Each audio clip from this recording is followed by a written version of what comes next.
क्या हो गया है? ऐसी आवाज नहीं चलेगी।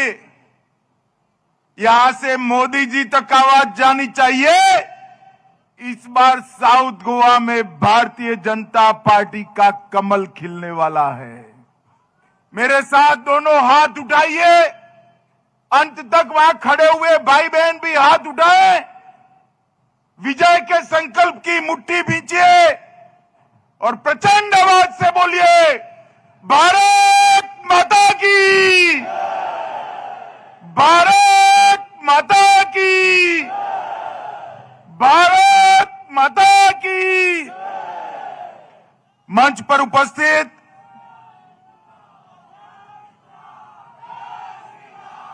डॉक्टर प्रमोद सावंत, माननीय मुख्यमंत्री गोवा, हमारे गोवा भारतीय जनता पार्टी के अध्यक्ष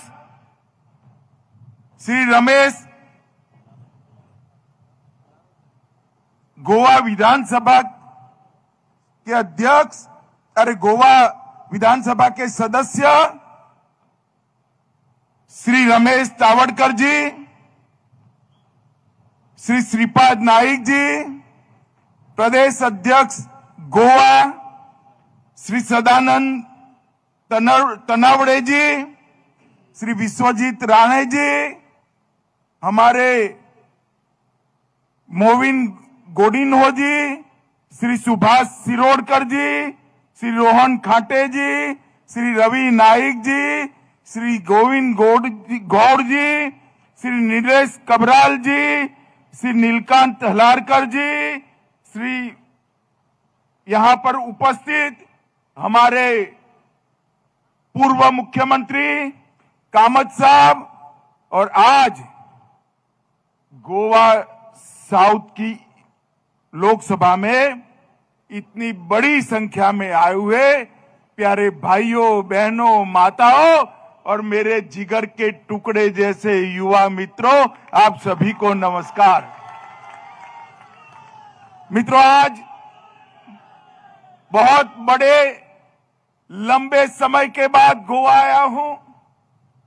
गोवा जब जब भी आता हूं तब मन खुश हो जाता है, क्योंकि ये गोवा पूरे भारत में एक छोटा सा प्रदेश, परंतु मैं हमेशा कहता हूं ये गोवा हमारी भारत माता के भाल पर एक बिंदी की तरह पूरे देश की शोभा बढ़ाता है। एक खूबसूरत प्रदेश, यहां की मिली जुली संस्कृति और यहां के जोशीले युवा ये देश की धरोहर है। यहां पर हमने प्रमोद सावंत जी को मैं बहुत बहुत बधाई देना चाहता हूं, क्योंकि उनके नेतृत्व में गोवा में पहली बार स्थिरता आने का काम हुआ है और बहुत लंबे समय के बाद एक पूर्ण बहुमत की भारतीय जनता पार्टी की सरकार बनी है। मित्रों, प्रमोद सावंत जी ने अपने नेतृत्व में 4 साल भी पूरे किए हैं। आज मैं मनोहर पर्रिकर जी को भी मन से श्रद्धांजलि देना चाहता हूं। मनोहर पर्रिकर न केवल गोवा, पूरे भारत का गौरव बनकर उभरे, एक छोटे से प्रदेश से देश के रक्षा मंत्री बने। सादगी क्या होती है, सरलता क्या होती है, प्रामाणिकता क्या होती है, इसका सबको परिचय कराने वाला मनोहर आज हम सबके बीच में नहीं है, मगर मुझे पूरा भरोसा है गोवा की जनता पर्रिकर जी को कभी भुला नहीं सकती।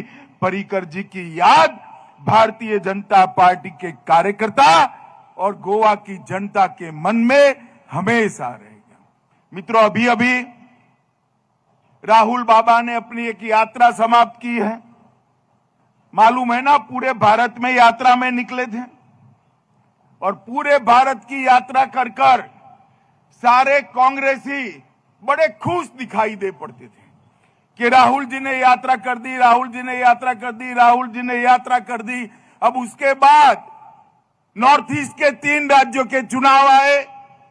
ये नॉर्थ ईस्ट कांग्रेस का गढ़ माना जाता था, क्योंकि वहां पर कई राज्यों में माइनॉरिटी की बहुलता है, क्रिश्चियन भाइयों की बहुलता है। कांग्रेस ऐसा मानती थी कि नॉर्थ ईस्ट हमारा गढ़ है।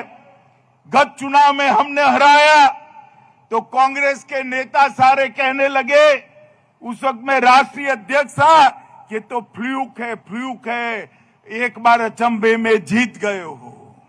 ये यात्रा समाप्त कर राहुल बाबा वहां गए, जोर शोर से प्रचार करा और तीनों राज्यों में कांग्रेस का सुपड़ा साफ हो गया। और तीनों राज्यों में मोदी जी के नेतृत्व में त्रिपुरा में पूर्ण बहुमत की भारतीय जनता पार्टी की सरकार बनी। नागालैंड में फिर से हमारे 13 विधायक चुनकर आए और मेघालय में भी हम आज सत्ता में हिस्सेदार है। हमारे सपोर्ट से वहां पर सरकार बनी है।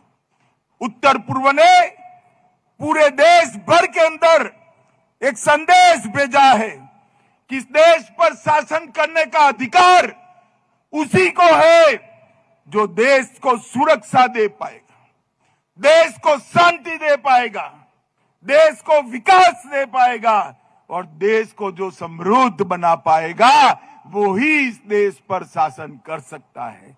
मोदी जी ने उनके नेतृत्व में गोवा और उत्तराखंड में भी पूर्ण बहुमत का आशीर्वाद मिला। और गोवा, उत्तराखंड, नॉर्थ ईस्ट, ये छोटे छोटे राज्यों में जब हम जीते तो खड़गे जी का एक रिएक्शन था, ये तो बहुत छोटे छोटे राज्य है। अरे खड़गे साहब, छोटे राज्य है मगर भारत का महत्वपूर्ण अंग है, आप मत भूलिएगा। छोटे राज्यों का अपमान मत करिएगा। छोटे राज्य भारत की धरोहर है और उनका महत्व इतना ही है जितना बड़े से बड़े राज्य का है। राज्य जितना छोटा होता है, केंद्र की जिम्मेदारी उतनी ज्यादा होती है वो राज्य का विकास करने की। ये भारतीय जनता पार्टी की मोदी सरकार की नीति है। मित्रों, कांग्रेस को भले गोवा छोटा राज्य लगे, हमारे लिए गोवा भारत माता के भाल पर एक टिकिया है, बिंदिया है। और भारत माता के भाल पर ये बिंदिया, ये सुंदर प्रदेश आने वाले दिनों में, बाकी के 4 साल में सारे वादे पूरे कर हम आपके सामने आएंगे। कांग्रेस का यहां पर भी पूर्ण सफाया हो गया। मगर साउथ गोवा वालों, मेरी एक फरियाद है, गत चुनाव में आपने यहां से कमल नहीं खिलाया। हमारे भाई सवाईकर को थोड़े से वोट से हराया था और मैं आज सिर्फ और सिर्फ साउथ गोवा की सीट के लिए आया हूं। मुझे मेरे सारे भारतीय जनता पार्टी के कार्यकर्ताओं ने कहा है कि साउथ गोवा की सीट हम मोदी जी को कमल खिलाकर देंगे, यहां से भाजपा का सांसद जाएगा। मुझे बताओ साउथ गोवा वालों, हजारों की संख्या में आप हो, यहां से कमल खिलकर 24 में मोदी जी को भेजोगे क्या? जरा जोर से बोलो, हाथ उठाकर भेजेंगे क्या? मित्रों, यही मोड़ मैं ओडिशा में देखकर आया हूं, तेलंगाना में देखकर आया हूं और आज यहां से खड़गे जी को कहना चाहता हूं, राहुल बाबा सुन लो, कर्नाटक में भी पूर्ण बहुमत की भारतीय जनता पार्टी की सरकार बनने जा रही है। मित्रों, 10 सालों से यहां पर माइनिंग का मुद्दा लटका हुआ था। कोर्ट के एक ऑर्डर के कारण गोवा के अर्थतंत्र की धोरी नस माइनिंग बिजनेस को लकवा हो गया। मैं बधाई देना चाहता हूं हमारे मुख्यमंत्री जी और प्रदेश अध्यक्ष और मेरे साथी मंत्री को। तीनों ने मिलकर मोदी जी के साथ बैठकर माइनिंग के मुद्दे को रिजॉल्व किया और 1 साल में सारी माइन धमधमती हो जाएगी। शुरू हो गया है, ऑक्शन के 2 फेजेस भी हो गए हैं।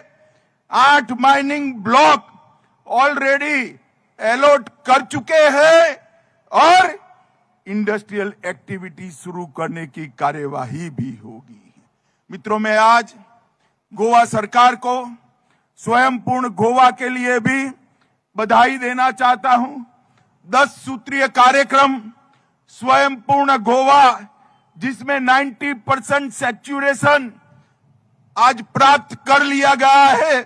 सभी के लिए नल का पानी, सभी के लिए बिजली, सभी के लिए स्वच्छता, सभी के लिए स्वास्थ्य, सभी के लिए आवास, सभी के लिए पीएम किसान कार्ड, दिव्यांगों को सहायता, वरिष्ठ नागरिकों का कार्ड, ये सारे काम गोवा के किसी भी नागरिक को सरकारी दफ्तर में नहीं जाना पड़ता। मुख्यमंत्री जी वीडियो कॉन्फ्रेंस से अधिकारियों को वहां भेजते हैं और वहीं पर किए जाते हैं। मैं देश भर का दौरा करता हूं। मेरी पार्टी की 15 सरकारें, एक भी सरकार ने ऐसी हिम्मत नहीं की जो भाई प्रमोद ने करी है। प्रमोद जी, मैं आपको बहुत बहुत बधाई देना चाहता हूं।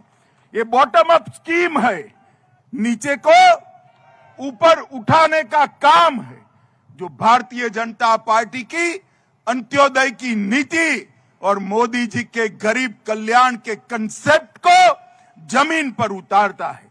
माताओं, भाइयों, बहनों, गोवा के बजट में इलेक्ट्रिक मोबिलिटी, नवीनीकरण ऊर्जा, पर्यटन, नए पुल, नए फ्लाईओवर, नई सड़कें, लाडली लक्ष्मी योजना, गर्भवती महिलाओं की योजना, ये सब मिलाकर 27,000 करोड़ रुपए का आयोजन गोवा सरकार ने इतने छोटे से प्रदेश में किया है। ये केवल और केवल भारतीय जनता पार्टी कर सकती है। ऐसा नहीं है भाई, मैं कहता हूं केवल भारतीय कांग्रेस भी विकास कर सकती है, कांग्रेस भी विकास कर सकती है, मगर वो विकास करते हैं परिवारवाद का, वो विकास करते हैं वंशवाद का, वो बढ़ाते हैं जातिवाद को, वो बढ़ाते हैं भ्रष्टाचार को।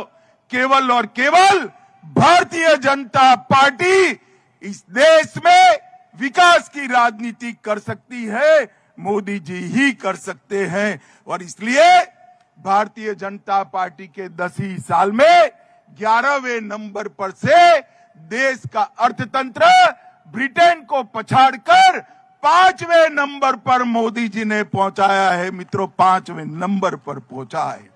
मित्रों, चुनाव के परिणाम आने के बाद सीएए कानून का हमने वादा किया था, मोदी जी ने सीएए कानून समाप्त कर दिया, बनाकर लेकर आए।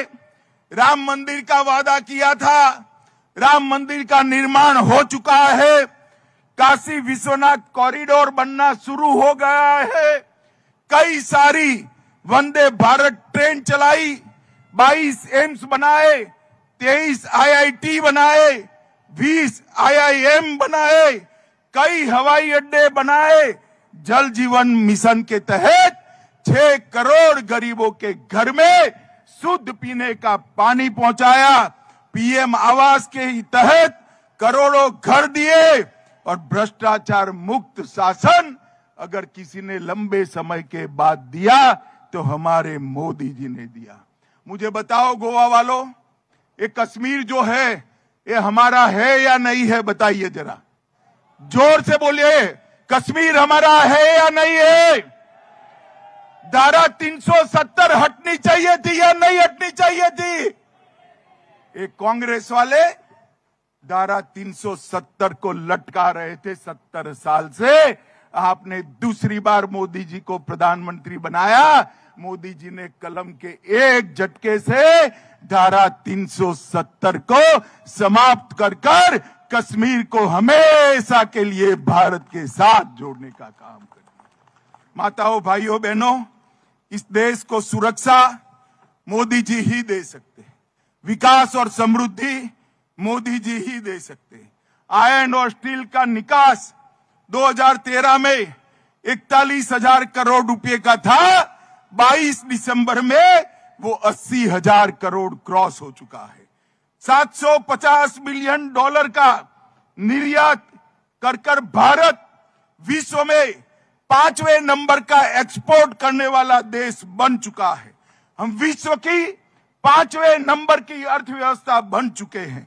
और पहले कांग्रेस के जमाने में 70 साल में 380 मेडिकल कॉलेज बने थे। हमने 9 ही साल में 380 से बढ़ाकर 650 मेडिकल कॉलेज देश में बनाने का काम ये भारतीय जनता पार्टी की सरकार ने किया। मित्रों, भारतीय जनता पार्टी की सरकार ने गोवा में कांग्रेस जब थी तब 432 करोड़ रुपया देती थी। कांग्रेस वालों, जरा कान खोलकर सुन लेना और हिम्मत है तो गोवा की जनता को इसका जवाब देना। आपके शासन में सोनिया मनमोहन की सरकार गोवा को महज 432 करोड़ रुपया देती थी। मोदी जी ने गोवा को 432 से बढ़ाकर 3,000 करोड़ रुपया सालाना देने की शुरुआत की। मित्रों, अटल सेतु का निर्माण नरेंद्र मोदी ने कहा। जुआरी पुल 2700 करोड़ का नरेंद्र मोदी जी ने बनाया। मोपा इंटरनेशनल एयरपोर्ट 3,000 करोड़ का नरेंद्र मोदी जी ने बनाया। डाबोलीम एयरपोर्ट के लिए और 500 करोड़ रुपया दिया। विमान कौशल केंद्र यहां पर बनाया और पर्रिकर जी के नाम से एक बाईपास बनाने का काम भी किया और नेशनल हाईवे के लिए 6,000 करोड़ रुपया देने का काम भारतीय जनता पार्टी की मोदी सरकार ने किया है। गोवा शिपयार्ड में 32,000 करोड़ दिया और विश्व स्तरीय पोर्ट मैन्युफैक्चरिंग इकोसिस्टम बनाने का काम भी भारतीय जनता पार्टी ने किया। इलेक्ट्रॉनिक सिटी का शिलान्यास भारतीय जनता पार्टी ने किया। ग्रामीण अर्थतंत्र को बूस्ट देने के लिए 500 करोड़ रुपए की योजना भारतीय जनता पार्टी लेकर आई। और कांग्रेस वालों, जरा आपने क्या दिया ये वो बताना। साउथ गोवा में बोम्बोलीम में कैंसर अस्पताल प्रस्तावित है। दक्षिण गोवा मेडिकल कॉलेज दे दिया गया है। IIT, NIT, national forensic science university, law university, ये सभी साउथ गोवा में करने का काम भी भारतीय जनता पार्टी की सरकार ने किया है। माताओं, भाइयों, बहनों, मैं इतना ही कहना आया हूं कि नरेंद्र मोदी सरकार ने देश को सुरक्षित किया। पहले कांग्रेस के जमाने में आए दिन पाकिस्तान से घुसे हुए आतंकवादी हमारे जवानों का सर काट कर ले जाते थे और उसको कोई जवाब नहीं देता था। मोदी जी के जमाने में भी कश्मीर में आतंकी हमला हुआ। मोदी जी ने 10 ही दिन में सर्जिकल स्ट्राइक और एयर स्ट्राइक कर पाकिस्तान के घर में घुसकर आतंकवादियों का सफाया करने का काम नरेंद्र मोदी जी ने किया। मोदी जी ने समग्र विश्व में वैक्सीनेशन का एक रिकॉर्ड बनाया। मोदी जी ने समग्र विश्व में भारत का सम्मान बढ़ाया है। आज पूरी दुनिया कोई भी समस्या हो, नरेंद्र मोदी भारत के प्रधानमंत्री क्या बोलते हैं इसको बेताबी के साथ सुनना चाहती है। भारत माता के गौरव को समग्र विश्व में बढ़ाने का काम हमारे नरेंद्र मोदी जी ने किया है। भाइयों बहनों, 2024 का चुनाव को अब 1 ही साल बचा है। दक्षिण गोवा की सीट गत साल हमारा प्रयास थोड़ा छोटा पड़ गया, आपका आशीर्वाद भी छोटा पड़ गया। मैं आज भारतीय जनता पार्टी की ओर से आप सभी को करबद्ध विनंती करने आया हूं कि इस बार गोवा में आधा आधा नहीं चलेगा, पूरा गोवा 2 की 2 सीटें भारतीय जनता पार्टी को देनी है। मुझे बताओ दक्षिण गोवा वालों, 100% 100% भारतीय जनता पार्टी को विजय दिलाएंगे क्या? अरे ऐसे नहीं, हाथ ऊपर उठाकर बोलिए, विजय दिलाएंगे, कमल का फूल खिलाएंगे, मोदी जी को प्रधानमंत्री बनाएंगे, साउथ गोवा में कमल खिलाएंगे, गोवा की दोनों सीटें भाजपा को देंगे। तो मेरे साथ दोनों हाथ उठाइए दोनों हाथ, और विजय का संकल्प कर कर मुट्ठी भींचे और प्रचंड आवाज से बोलिए, भारत माता की, भारत माता की, भारत माता की, वंदे वंदे वंदे।